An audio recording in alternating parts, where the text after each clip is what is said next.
Sir, isang karangalan na muling binuksan ng Philippine National Police at syempre sa pag-aproba din ng NAPOLCOM itong 2025 recruitment quota. Sir, ano bang pinagkaiba ngayon ng mga napunta sa BMI na mga police applicants ngayon kumpara nung nakarang taon, sir? Kumpara sa nagdaan, ngayon, makikita mo lang maliit ang quota natin sa attrition, tapos maraming aplikante. Frustrating dahil nakikita natin dito sa BMI pa lang, meron nang bumabagsak, no? Kasi hindi pinaghandaan. Mga BMI nila lagpasan. Tinaas na nga natin yan ng 26.5 pero hindi pa rin nila kaya. Maabot pa rin sila ng 27, 28. So useless ang application ng isang bata. Kung hindi pinaghahandaan na dapat isang taon pa lang bago ang application, nagbawas ka na. So sir, yung po bang mag-fail dito sa BMI dito, katulad po ngayon, kabubukas lang po ngayon yung regular quota na 2,000. Pwede pa sila mag-apply sa regular quota, sir? Pwede silang mag-apply sa regular quota. Ang problema mo, kung halimbawa sa BMI mo, ang result mo is 28 or 29, ang passing natin is 26.5. Alam mo ba kung ilang kilo yun? Ang equivalent ng sobrang 2 points? Nasa mga 15 hanggang 18 kilos yun. Paano yun i-reduce ng isang bata? Di ba? Kasi dapat ang paghahanda, hindi ngayon eh. Ang paghahanda noon pa. Last year, November last year, naghanda na.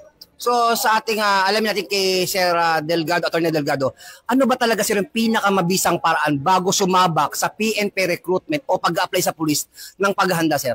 Ilang months na dapat sir palagi, sir? Parati natin ini-insist yan. 1 year. Minimum yan. Kasi dito, kanina, may in-interview na naman ako. Pangatlo na niya, bumabagsak pa rin siya sa agility. Same, takbo. So, useless yan. Kasi sabi ko sa kanya, failed ka na naman sa takbo ngayon. Kasi sigurado ako, hindi nag-practice. Yun ang problema nila. Kasi hindi naghahanda eh. Ang iniisip nila dito, makapasok lang. Nagsiset na makapasok. Hindi nagsiset na i-prepare ang sarili. Doon nagkakaproblema. So sir, meron ba tayong estimated na o-taking ng attrition at saka regular quota o sabay sila niyo? Pipilitin namin isabay. Pero sa attrition, nakatarget kami ng December 19.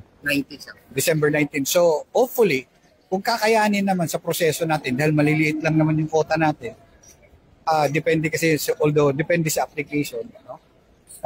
Posibleng makuha namin, matap namin by December 19.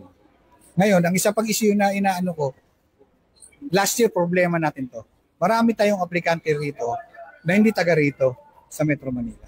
Pag tinanong mo, ilang buwan pa lang, tatlong buwan pa lang dito.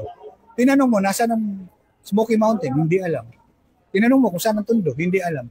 Pag naging pulis ka, paano ka pupunta doon? Paano kung doon ka na-assign? Di ba?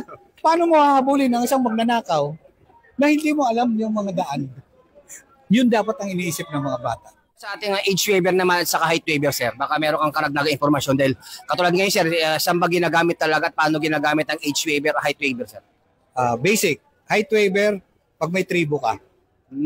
Okay. Pag may tribo ka, doon ka mag-uumpisa.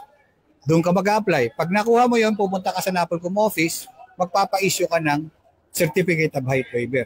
Huwag pumunta dito na ang dala mo lang certificate of recognition ng tribo mo. Kasi hindi yan ang dokumento na kailangan natin.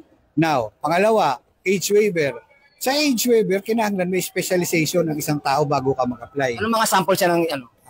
Nung mga 10 years o 15 years ago, nagdadrive ka lang ng bus, pwede na.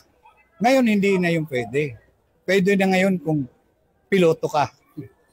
Pag sinabing black belter, okay yan. Pero kung ako magtatanong, ang sasabihin ko, Olympian ka ba? O Asian player ka ba? Pag hindi, useless. Ang dami black belter. Kahit dito sa kapulisan na natin, hindi na tayo kailangan kumuha pa ng black belter lang. Ako po ang inyong Police News Network correspondent, Police Chief Master Sergeant Mauricio Bonilla Ruiz, alagad ng batas, tagataguyod ng Balitang Pulis.